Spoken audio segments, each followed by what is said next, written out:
Alright, welcome back everyone, Zaf here. Let's cover the brand new event, because awards you can get in here are pretty amazing, and there are two mistakes I want to show you that you probably want to avoid to maximize your results and to not lose out on awards. But I want to show you how the event works, and also how the accumulation system works as well, because right now, as you can see, we're at 9.1%.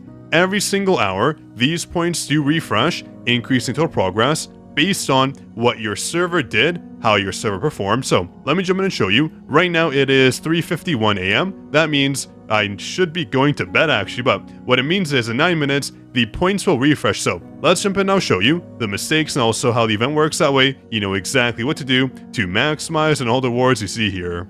But as a reminder, do not forget to support us. Link is down below. If you support on Emerald will support a program, you get 1, 2, 3, 4 codes with 4 more codes coming out. So stay tuned. They're all sent to your My Page section up top. It is free. Once you support, wait about a few hours and I will send you all these codes. It takes time. You will get them. Be patient and enjoy.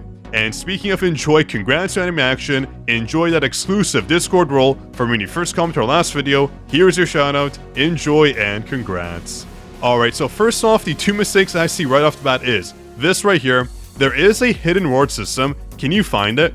No, you probably can't because it's right over here. My contribution points. You press this button over here to get into the gift system. That is the Raid Contribution Challenge, where you can get some alright rewards, but at least you can get 1 manpower extract and also this icon, which is pretty sick if you ask me. So make sure you go to that tab. That way you do get the rewards, but the main mistake you'll do is probably this. If we go to how to play and we zoom past all the way here to the point structure, you can see we get points by doing these certain raid modes, but in the operations and the routes, etc., the points do differ based on whether or not the progress is complete. So as you can see, this is point A, landing operation. This is point B, landing operation. And the awards here are different because this operation is at 100%. This one is new at 0%, so anything under 100% you should be doing, otherwise you're getting less awards, less contribution. So please don't go in game modes you're already done. Even though you think it'll be easier, you can auto them, etc. Please skip these. Always do the ones that don't have any progress. It should be self-explanatory, but a lot of us just jump in and do the missions we did before. So just know to get less awards, very important. So let's see how many points I can give my server by doing the events here. And you can see if your server is slacking, which I hope they aren't, but if they're slacking, could you come in clutch and gain the points required? So first off, cooperative support. As you can see with this resource right here, you can get through the missions right here, clear any gates 5 times, get the awards as indicated, but these aren't too crazy. If I use 2 to support this mission here, support, and boom, how many points do we get? We get 30 and 40 points, so nothing too crazy. These coins as well are okay overall. Let me show you what they're used for. So in the exchange shop, there aren't too many things you necessarily need to buy. I would say rune fragments, blessing stones, the weapon gear enhancements are good too. We have weapon designs if you need them, probably not. I would say artifact chips are pretty good in here as well. You can never have enough, of course. We have the lucky gem chests as well. These are good. So overall, I would say buy these 2 first. Buy this one here. Buy the enhancement chips as well. And then buy the power elixirs and you should be good to go. Everything else is miscellaneous. You can, of course, buy the gems too. Gems never hurt. You should have enough though to basically buy out the shop, so don't worry too much. Just go for the priority and then go for the miscellaneous awards. Now really quick, as I was mentioning, every single hour the points do update. So if we go back to the event game mode, you can see it is now at 9.3%, up from the 9.1% mark, and the progress went up by 1%. So when I started out, it was at 45.6%. So I guess we can say every single percent gain here is around 0.2% here. So it'll take a while to get these points up, but it should be okay. Assuming it was just me doing this and no one else on my server, hopefully, otherwise this event will be tough to beat, we gained 0.2% by using 2 of these materials here. So overall, I think it should be okay beating this event. Even if your server is bad, you should be able to clutch it up yourself over the entire duration of the event. I'm sure you'll need a few people on the server to be active to beat it, so I know a lot of you are worried about that. Don't worry too much. From just gaining 40 points, we gain 0.2%. And then let's jump in and see how many points we gain by doing 2 of these right here. At the 1.2 million power mark, let's see how much progress we can gain, how many points we get. I am running Woo on our team, and I'm using a basic win team as well, just because Woo can break the boss. The boss at the 1.2 million mark is pretty tough, so you want to bring a breaker. Early on, you don't need a breaker. They're pretty easy to beat, but later on, bring a breaker, bring a support unit. That's all you need for this game mode. Super simple to do. So let's jump in. Now we can see how many points we gain. The funny thing about Handsome is she's actually a very good mobber. She deals pretty decent damage. A lot of people use Handsome for the Battlefield Challenge mode. It's pretty neat. She's a good unit, honestly. It's a surprise.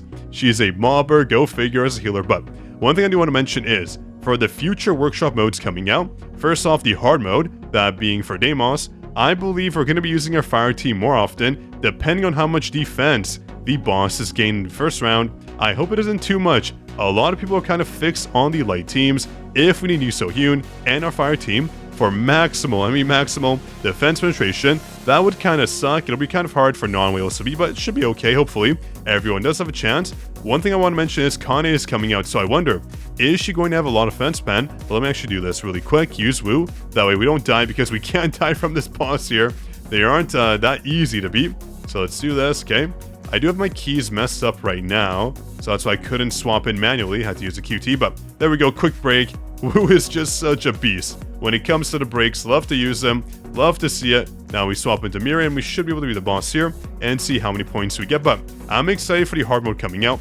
I think this time around, we're going to have a bit of a struggle on our hands. It should be tougher than we're used to, because last time the hard mode was easier than usual, because I think we were already power crept enough as a whale in terms of us power creeping the mobs. But I think this time around, it'll be much harder. So we'll see. Very excited for that stream. Once hard mode does come out, it should be a month after. That is the general release of normal mode, so we should see it very soon. But we can jump in and do hard mode and see what the brand new skins are like. I wonder about this time's skins. Are they going to be juicy? They should be.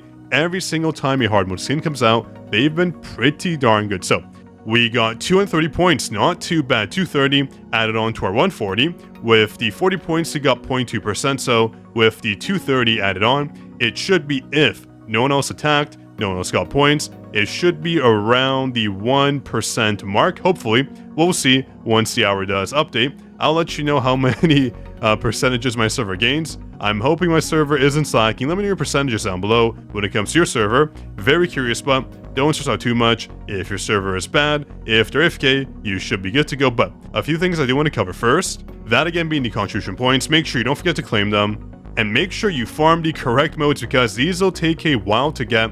The mana power extract isn't necessarily free. You'll have to participate throughout the whole duration of the event. So make sure you go in, you claim them, you make sure you use all the event tickets. That way, you don't miss out on the icon. I would say the icon is the main reward here. It looks awesome. But I do want to cover the awards as well. As you can see, we get 2 choice selection SSR tickets. So the first one is a weapon. Overall, there's only really, I would say, 4 weapons here you should get. The first one, of course, being Chaw's weapon. If you have Chaw, you get free copies of her weapon from the brand new event mode, and also free copies of Chaw. So this is a good weapon for a lot of you to get. It'll help you out a ton in the damage front, especially for your light teams. Next up, I would say, if you have Min, get Min's weapon. But if you have Akari, and you do have a light team you can use her with, that being Thomas Andre, that being Gogan-hee, that being Chaw, her weapon will be really good to get. It is one of the best weapons for light boosting, giving us a light damage increase to all members. Very nice. But I do want to mention, we also have Choi's weapon and Min's. Min's is good if you have him, of course, but Choi's weapon is basically one of the best in slots because of this right here. The 20% defense decrease being fantastic for the guild boss. But again, this is more of a late game choice, or mid to late game. So make sure to put that on your books as well. I would say when it comes to Yuno's weapon, for Lim's weapon, for Silvermane's weapon, not ones you want to pick, just not viable right now. But the other weapons we have here that we can choose from are Jinwoo's weapons. Very simple. I would say if you want to have a weapon you can use all the time, get the Plum. So good. Every single person should at least have this weapon to A5. Vital for almost every single Jinwoo game mode. You have to get it. Then you have some options, of course. You can get Moonshadow, you can get Demon King Daggers, or you can Grimoire to A1. I would say I would get Plum, then Moonshadow, then the Daggers, then the Grimoire. Those are my best selection options for basically everyone. They're the best weapons in the game right now for buffing our weapon damage, for dealing massive damage by themselves, so best options right there. If you already have them maxed out, I would say instead of just going on for other weapons, because the only other viable weapon here is pretty much the Phoenix Soul, a good fire weapon, but we're getting a new fire weapon in, so I would say save it until we see what that weapon's like. But I would recommend just trying to advance up your Plum, your Moonshadow, your Demon King Daggers. Get them to 810 because right now it is a race for power. We just got the brand new game mode. that being for the workshop requiring massive amounts of power that a lot of you might not be meeting just yet, so you do want maximum power mounts. Getting your weapons to 810 is not too bad for Late 2.